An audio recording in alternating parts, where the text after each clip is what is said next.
trispalvė Arkties vandenyne kelionė į Prano Juozapo žemę, į Čiurlionio kalnus.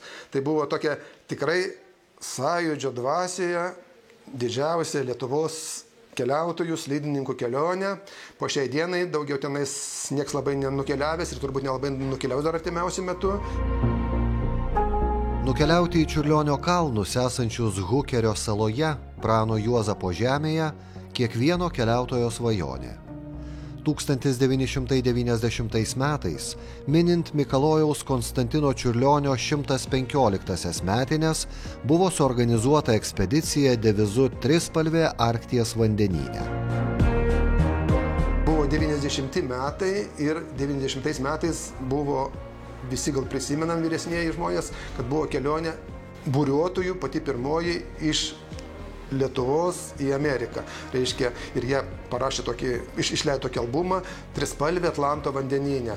Tai tada kažkaip tai tuo pačiu metu mes organizavom žiemos metu, balandžio mėnesį į Prano Juozapo žemę ir mūsų 11 žmonių grupė, reiškia, vykom į Prano Juozapo žemę ir ten keliavom visą mėnesį šaltom sąlygom, puolė meškos baltosios ir jūrų vėpliai, ir pūgos, ir po to atlydys. Ir jau ten po to netgi mūsų jau pačiam pabaigoje ten netgi malūnsparnis gelbėjo, kadangi ten buvo jau kritinės sąlygos. Čiurlionio kalnai stūkso Prano Juozapo žemėje. Ją dengia ledynas, vadinamas Čiurlionio ledyniniu kupolu. Vaizdas iš jūros primena Mikalojaus Konstantino Čiurlionio paveikslą Ramybė. Prano Juozapo žemėje yra Čiurlionio kalnai oficialiai įregistruoti Londono geografų draugijoje, todėl kad rusų caro laikais Čiurlionis mokėsi Sankt Peterburge, ten turėjo draugą dailininką Pineginą ir tas draugas Pineginas su Čiurlioniu draugavo ir tą paveikslą Ramybė Čiurlionis buvo jau nutapęs ir kada tą Pineginą rusų keliautoją pakvietė į ekspediciją šiaurės ašigaliui atrasti Sedovas, jie nuplaukė iki vasaros metu, iki artimiausios, reiškia, vakarinės dalies Hukerio salos. Apie paveikslą Ramybė, kurį nutapė 1903–1904 metais, Mikalojus Konstantinas Čiurlionis rašė: Mėgstu tylą, bet šiandien negaliu jos pakęsti. Atrodytų lyg kas sėlintų. Baisu. Atėjo man į galvą mintis, kad toje tyloje glūdi svarbi paslaptis. Tarpais atrodo, kad toji tyli ir tamsi naktis tai kažkokia milžiniška baidyklė. Išsikėtojo ir lėtai alsuoja. Plačiai atvertos sustingusios didžiulės akys, o jose abejingumo gelmė ir kažkokia svarbi paslaptis. Ten pamatė panašų vaizdą į Čiurlionio Ramybės paveikslą. Ir jis sako savo kapitonui, laivo vadui, sako, reiktų pavadinti šitą uolą, šitos kalnus Čiurlionio kalnais, nes mano draugas tokį vaizdą nutapė, jau matė mintise. Ir po tos kelionės, po kelių metų Čiurlionio kalnai buvo įregistruoti oficialiai Londono geografų draugijoje. Georgijaus Sedovo ekspedicija 1913 m. vasarą pasiekusi Prano Juozapo žemę, joje ir žiemojo. Čiurlionio draugo, dailininko Nikolajaus Pinegino pastangomis, uolėti kalnai Hukerio saloje buvo pavadinti Čiurlionio kalnais, o juos dengiantis ledynas vėliau pavadintas Čiurlionio ledyniniu kupolu. Kai buvo 100 metų, iš Lietuvos pirmoji ekspedicija buvo į Čiurlionio kalnus ir kai buvo Čiurlioniui 100 metų nuo gimimo. Tai tada jie keliavo ir jau mes žinojom apie jų kelionę, bet po 15 metų, dabar sąjūdžio laikai buvo ir mes norėjom pakartoti. Pirmoji ekspedicija iš Lietuvos į Prano Juozapo žemę, siekiant paminėti Čiurlionio 100-asias metines, buvo pradėta organizuoti 1975-aisiais. Po 2 metų, gavusi leidimą iš Sovietų Sąjungos pasienio vadovybės, 10 žygeivių grupė, kuriai vadovavo žiemos žygių vadovė Gražina Čižauskaitė-Jucienė, aplankė Čiurlionio kalnus Prano Juozapo žemėje.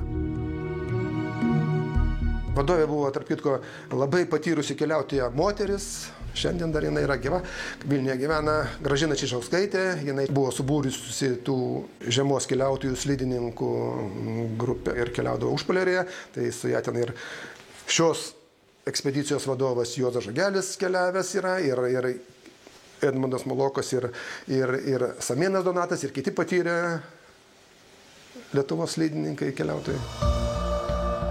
Antrai ekspedicijai į Prano Juozapo žemę Arktyje, kuri buvo skirta paminėti Čiurlionio 115-asias metines, vadovavo patyręs keliautojas Juozas Žygelis. Idėjinė, daugiau jinai tokia sąjūdžio, po sąjūdžio vėliava, taip galima būtų gal įsireikšti, čia buvo Lietuvos rinktinė, reiškia Kauno technikos universitetas, Loštas, Vilniaus universitetas ir Žemės ūkio akademijos atstovai, keliavom ir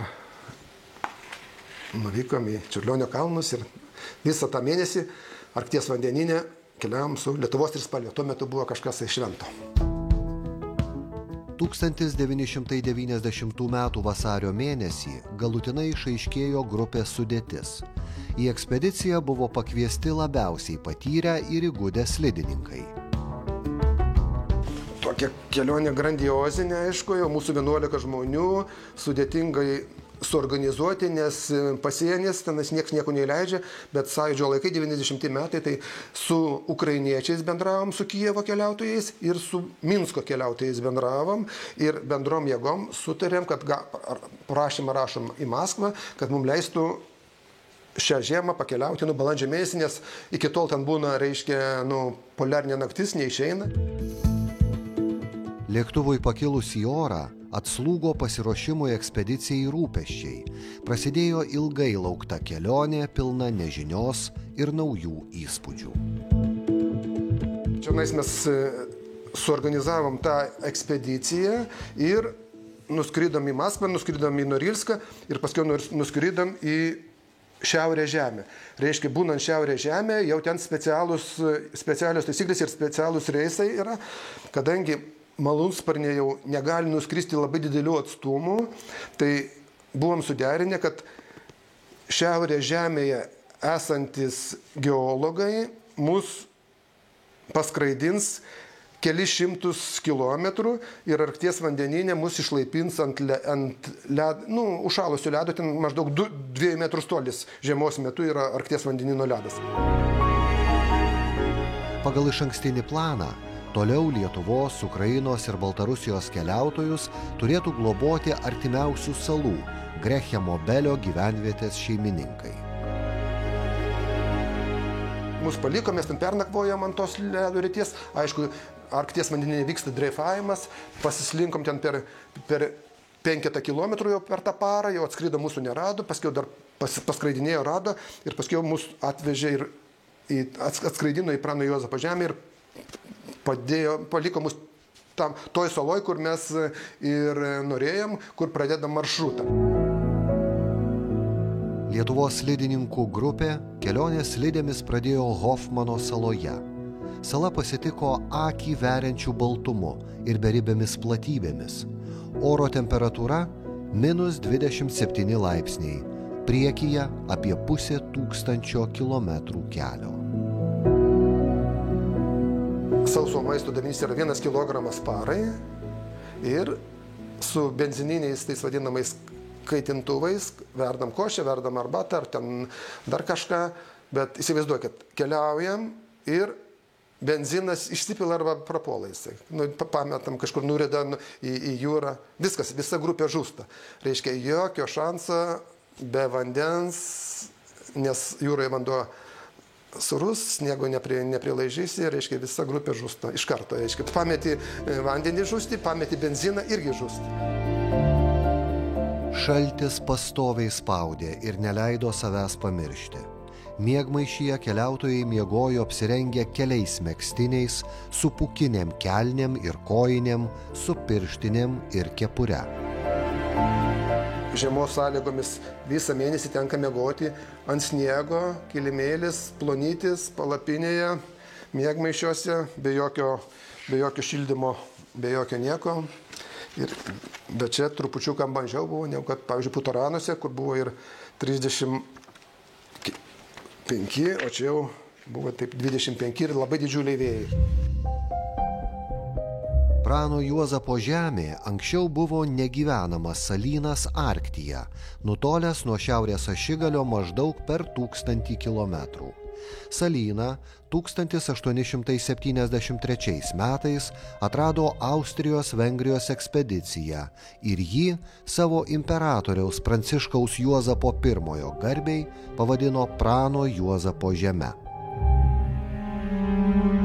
Ten gyventojų nėra, nei vieno krūmelio, per tuos 300 kilometrų va tokie akmenys mėtosi, o tie akmenys, jeigu matom, yra iš suakmenėjusio medžio dalies. Medis suakmenėjęs ir va tokie akmenys Prano Juozapo žemėje sudaryti tie kupolai. Jie nėra aukšti, virš jūros lygio iškylę kokie 100-200 metrų, bet tų salų yra daug tenais. Ir Prano Juozapo žemės, pavyzdžiui, kad apiplauktų su laivu nėra galimybės, nes šiaurinė dalis vasaros metu netitirpsta. Visą laiką lieka ledynai ir šitas ir vandeninas, tik tai aišku su ledlaužiais galima apiplaukti.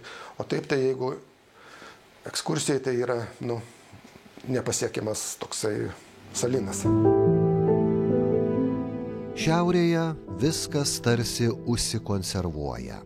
Akmenuotose šlaituose išlikę žuvusių lakūnų kapai su nedideliais paminkliniais ženklais.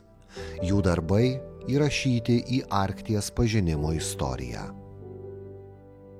Ten, kadangi buvo ta sala atradinėjama, įsisavinama, tai lėktuvėliais bandydavo atskristi iš Archangelsko arba iš Murmansko ir bandydavo leistis lygesnėse vietose. Ir reiškia, kai leidžiasi lygesnėse vietose, lėktuvas arba nusileidžia, arba sudūžta ir žūsta. Tai reiškia, ten tokių vietų, reiškia, kur lėktuvo autokatastrofos, ten tie mažieji lėktuvėliai, dar kažkokie ten didesni, gal, bet mažieji lėktuvėliai sudūžta, tai ir tų propelerių, ir ten jų nieks netvarko, ten paminklą padaro tiem žuvusiam.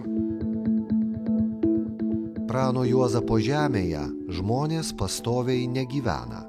Užklydęs žmogus čia didžiulė retenybė ir staigmena. Lėkščiame Rudolfo salos slėnyje iškeltos antenos ir keli namukai leidžia suprasti, kad netoliese meteorologinė stotis. Žmonės negyvena, bet yra tų vadinamų kariškių dalis, tenais yra kažkoks, tai mes jos nebuvom, bet mes buvom pas meteorologus. Tai meteorologai tenais matuoja oro masių judėjimą aukštesnėse sluoksniuose. Tenais ne 6 km aukštė, bet 30-60 km aukštė. Jie ten leidžia zondus ir tada mato, kaip aplink mūsų planetą juda oro masės. Ir tokie taškai yra Prano Juozapo žemė, čia kažkur tai prie Archangelsko, paskui prie Maskvos, paskui Kaukaze, paskui Indijoje, paskui Australijoje, tenais Naujojoje Zelandijoje, tai per visą žemės rutulį ir bendra, reiškia, pasaulio meteorologų, tą vadinamą draugiją, sužiūri, kaip oro masės juda aukštuminės, tada mato, kur bus, čia aviacijai reikalingos žinios, kur gali būti audros, kur gali būti atšalimai ir taip toliau. Žodžiu, tokių žmonių ten, tų meteorologų buvo vienoje stoti apie 30 žmonių, jie dirba tą darbą. Šiaurėje dažnai oras keičiasi kelis kartus per dieną. Savijauta keista, kai stipriai sninga ar pakyla rūkas. Aplink šviesu, o nieko nematai. Šalia išgirdus sniego girgždėjimą ir šnopavimą supranti, kad aplink sukinėjasi Arkties šeimininkas – baltasis lokys. mes poilsiavom per pietų pertrauką, viduje buvom sulindę ir jisai mus puolė. Dar kartą lauke puolė, taip jau žodžiu yra pavojinga, bet reiškia taisyklės tokios, kad reiškia jie nesupranta, nebijo žmogaus, bet kadangi yra daug žmonių, grupė žmonių ir triukšmo, jie tada bijo. Tai reiškia, vienam atsiskirti jokiais būdais negalima, niekur, o kada yra didelė žmonių grupė, kada puolė jį dar su mes turėjom tų vadinamų, raketų tų vadinamų, tai bet ką, raketą nušaunė, jie nubėga tą, bando griaužti tą ugnį, ten jie nesupranta nieko. Nuo didesnės žmonių grupės baltasis lokys dažniausiai atsitraukia, bet vos tik kas nors atsilieka ar nutolsta nuo būrio, tuo jau sėlina prie jo. Taip, tai puolė, kada ėjom grupė, tai eina paskutinis žmogus grupėje, tai tą paskutinį dažnai puola. Tai puolė ir vieną dieną buvo prisiartinusi, bet paskui sustojam, mes visi puolam ją tada ir tada jinai pabėga. Paskui kitą dieną vėl jinai mus buvo pasivijusi, gal ir ta pati po nakties ar kažkur, tai ten vėl pasivijusi ir vėl puolė. Mes vėl ją puolam, tada ją atbaidam ir vėl tada taip jau pasibaigė. Tokia mūsų dvikova. Keliaujant snieguotose Prano Juozapo žemės platybėse, ekspedicijos dalyviai sutikdavo ne tik alkanus baltuosius lokius, bet ir baltasias meškas su jaunikliais. Puolė, bet su vaikais jau motinos matėm kelis kartus. Su motina ten atstumas, tai matai ir 3 km, ir 5, gal ir 10 km, matai, jeigu būna geras oras. Tai bėga, pavyzdžiui, 2 meškiukai ir motina. Ir visą laiką žiūri į mus, mes kažkokį už kilometrą gal esam, ir pabėga, kad tik tai nuo mūsų kuo toliau. Hukerio saloje matyti garsioji Rubinių uola ir dažnai rūke skendinti Tylioji įlanka. Toliau per kelis šimtus metrų Rymo Čiurlionio kalnai. Prano Juozapo žemėje yra didelis salynas ir mes ten 300 km su slidėmis, su palapinėmis, jau ten 2 palapinės vežėmės, kadangi buvo 11 žmonių, ir keliavom į šiauriausią Prano Juozapo žemės tašką, po to grįžom į meteorologų stotį Heise ir po to jau trečioji daly keliavom į Čiurlionio kalnus Hukerio saloje. Ir ten jau su ta vėliava, su atminimo lenta. Čia vat mūsų dalyviai, portretai, kaip atrodo, apšalę šiaurės sąlygomis, tai lieka tik tai nosis ir akiniai be matyti. Ir vat Čiurlionio kalnuose, čia Telšių dailės technikume mums išliejo, reiškia, šitą bronzinę atminimo lentą. Mikalojaus Konstantino Čiurlionio parašytoje pasakoje, kurią ekspedicijos dalyviai pavadino Čiurlionio testamentu, skaitome: Palauk, sūnau, užmiršau, žvalgykis nuo aukštų bokštų, tai kelią pajusi. O jei bus dar toli ir senatvė tave apims, tenai taip pat bus suolelis pasiuntiniams paskirtas, o ant jų jaunų žmonių niekuomet netrūks. Visą laiką nešėmės trispalvę, kad būtų trispalvė Arkties vandenyne, ir tokiu būdu keliavom į Prano Juozapo žemę, į Čiurlionio kalnus. Ir kai nukeliavom iki Čiurlionio kalnų ir šitose kalnų viršūnėse iškėlėm trispalvę ir nuvežėm atminimo lentą Mikalojui Konstantinui Čiurlioniui 115 metų. Čia yra kažkur tai 0,5 metro aukščio ir pačioje aukščiausiai vietoje nuvežėm ir pritvirtinom tokį atminimo ženklą mūsų didžiausiam dailininkui Lietuvos. Plevėsuojanti trispalvė Čiurlionio kalnų viršūnėje ir dainos žodžiai "Kalnai, kalnai, kas jūsų grožį apsakyti gali", ilgam įsirėžė į ekspedicijos dalyvių atmintį. Visi, kam teko laimė čia pabūti, tvirtina, kad tai pati gražiausia vieta Prano Juozapo žemėje. Čia buvo 90 metai, tai jau čia maksimum, ką visi turėjom, tai aišku buvo universalus fotoaparatas Smena, po to jau kas turėjo, tai Zenitą arba Kijevą, ten tos fotoaparatus, ir aišku, skaidrės tos buvo naudojamos ir ten spalvotai fotonuotraukai arba filmuoti bandė Mulokas kažkiek. Tai užšaldavo, Edmundas Mulokas filmavo, turi filmuką tą dokumentinį apie Prano Juozapo žemę ir sudėtingos sąlygos, bet kažką nufilmuodavom, kažkas yra išlikę. Pasibaigus ekspedicijai ir lėktuvui nutūpus Kaune, ekspedicijos dalyvius pasitiko maloni pavasariška šiluma.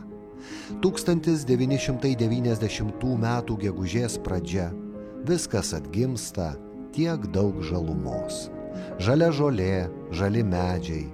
Graudu ir keista, jog atrodo, kad šiaurėje, Prano Juozapo žemėje, ekspedicijos metu buvo pradingusi žalia spalva.